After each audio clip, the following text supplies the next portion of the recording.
السلام علیکم ورحمۃ اللہ وبرکاتہ۔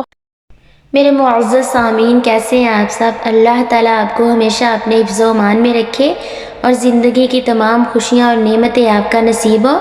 اللہ تعالیٰ کا کروڑہا شکر ہے کہ اس نے ہمیں زندگی میں ایک بار پھر رمضان المبارک کا ببرکت مہینہ دیکھنا نصیب فرمایا۔ تو رمضان سیریز میں آج میں 24ویں روزے کی عبادات اور وظائف کے ساتھ حاضر ہوئی ہوں۔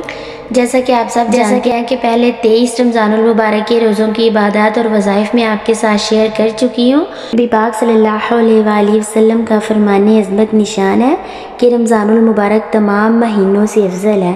علامہ ابن جوزی رحمۃ اللہ تعالیٰ علیہ فرماتے ہیں کہ جس طرح یعقوب علیہ السلام کی 12 بیٹوں میں سے یوسف علیہ السلام اپنے والد ماجد علیہ السلام کو زیادہ محبوب تھے، اسی طرح سال کے 12 ماہ میں سے رمضان المبارک رب تعالیٰ کو زیادہ محبوب ہے۔ جس طرح اللہ کریم نے یوسف علیہ السلام کے واسطے سے باقی 11 بھائیوں کی مغفرت فرما دی، اسی طرح رمضان المبارک کی برکت سے 11 ماہ کی خطائیں معاف فرمائے گا انشاءاللہ عز و جل۔ رمضان المبارک کے بہت سے فضائل و خصائل ہیں۔ ان میں نمایاں خصوصیت یہ ہے کہ رمضان المبارک میں قرآن پاک نازل ہوا اور قرآن میں صرف ماہ رمضان المبارک کا نام صراحتاً آیا۔ اس وجہ سے رمضان و قرآن میں گہری مناسبت ہے اور زیادہ تعلق، اسی لیے اس ماہ بالخصوص شب و روز قرآن پاک کی کثرت سے تلاوت ہوتی ہے۔ قیامت کے دن بھی دونوں مل کر شفاعت کریں گے۔ یہ ایسا مہینہ ہے جیسے کسان کھیتی کاٹ کر سال بھر آرام کے ساتھ بیٹھ کر کھاتا ہے، اسی طرح یہ ماہ مسلمان کی کمائی کا ہے کہ اس میں کمائی سال بھر کام آئے گی۔ تو آپ نے رمضان المبارک کے کچھ فضائل سنے، تو آئیے پھر بڑھتے ہیں وظائف اور عبادات کی طرف۔ بعد از نماز فجر آپ نے یا حی یا قیوم 100 مرتبہ پڑھنا ہے، یعنی کہ یا حی یا قیوم کی ایک تسبیح کرنی ہے آپ نے۔ پھر بعد از نماز ظہر آپ نے سورۃ الفاتحہ 40 مرتبہ یعنی کہ 40 مرتبہ پڑھنی ہے۔ تو آئیے تجوید کے ساتھ صحیح زیر زبر کے ساتھ صحیح تلفظ کے ساتھ سورۃ فاتحہ سیکھتے ہیں۔ بسم اللہ الرحمن الرحیم، الحمدللہ رب العالمین، الرحمن الرحیم، مالک یوم الدین، ایاک نعبد و ایاک نستعین، اہدنا الصراط المستقیم، صراط الذین انعمت علیہم غیر المغضوب علیہم ولا الضالین۔ پھر بعد از نماز عصر آپ نے دعائے نجات 25 مرتبہ یعنی کہ 25 مرتبہ پڑھنی ہے۔ پہلے رمضان المبارک کی عبادات میں بھی میں آپ کو دعائے نجات بتا چکی ہوں، وہ اور دعائے نجات تھیں، یہ اور دعائے نجات ہے۔ تو آئیے صحیح تلفظ کے ساتھ صحیح زیر زبر کے ساتھ دعائے نجات سیکھتے ہیں۔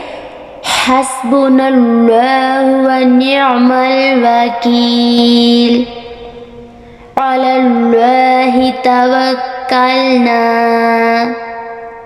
پھر بعد از نماز مغرب آپ نے سورۃ التوبہ کی آخری 2 آیات 11 مرتبہ پڑھنی ہے۔ سورۃ التوبہ کی آخری 2 آیات کی بڑی فضیلت ہے۔ یہ نبی پاک صلی اللہ علیہ وآلہ وسلم کی اپنی امت سے محبت سے ریلیٹڈ ہے۔ اس میں نبی پاک صلی اللہ علیہ وآلہ وسلم کی امت سے محبت و شفقت کا ذکر فرمایا گیا ہے۔ اللہ تعالیٰ نے فرمایا ہے کہ آپ اپنی امت پر نہایت رحم فرمانے والے، شفقت فرمانے والے ہیں، اور آپ پر اپنی امت کا تکلیف میں پڑنا گراں گزرتا ہے۔ تو اس لحاظ سے ان آیات کی بڑی فضیلت ہے۔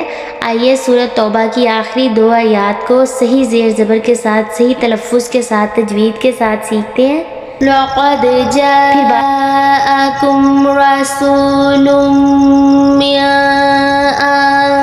انفسکم عزیز علیہ ما عنتم حریص علیکم بالمؤمنین رؤوف رحیم، فَإِن تَوَلَّوْا فَقُلْ حَسْبِيَ اللَّهُ لَا إِلَٰهَ إِلَّا هُوَ عَلَيْهِ تَوَكَّلْتُ وَهُوَ رَبُّ الْعَرْشِ الْعَظِيمِ۔ پھر بعد از نماز عشاء آپ نے سید الاستغفار 300 مرتبہ پڑھنا ہے، یعنی کہ سید الاستغفار کی 3 تسبیح آپ نے کرنی ہے۔ تو آئیے دیکھتے ہیں کہ سید الاستغفار کون سا ہے اور پڑھتے ہیں۔ صحیح زیر زبر کے ساتھ تلفظ کے ساتھ سید الاستغفار پڑھتے ہیں تاکہ ہمیں ثواب کی بجائے الٹا گناہ نہ ہو۔ استغفر اللہ الذی لا الہ الا هو الحی القیوم واتوب الیہ۔ تو سید الاستغفار پڑھنے کے ساتھ ہی ہماری 24ویں روزے کی عبادات اور وظائف مکمل ہوتے ہیں۔ انشاءاللہ تعالیٰ بفضل خدا کل 25ویں روزے کی عبادات اور وظائف کے ساتھ حاضر ہوں گی، اور 25ویں شب یعنی کہ 30 طاق رات کی عبادات اور وظائف بھی آپ کے ساتھ شیئر کروں گی۔ خود بھی پڑھیں، دوسروں کے ساتھ بھی شیئر کریں، دعاؤں میں یاد رکھیں۔ السلام علیکم ورحمۃ اللہ وبرکاتہ۔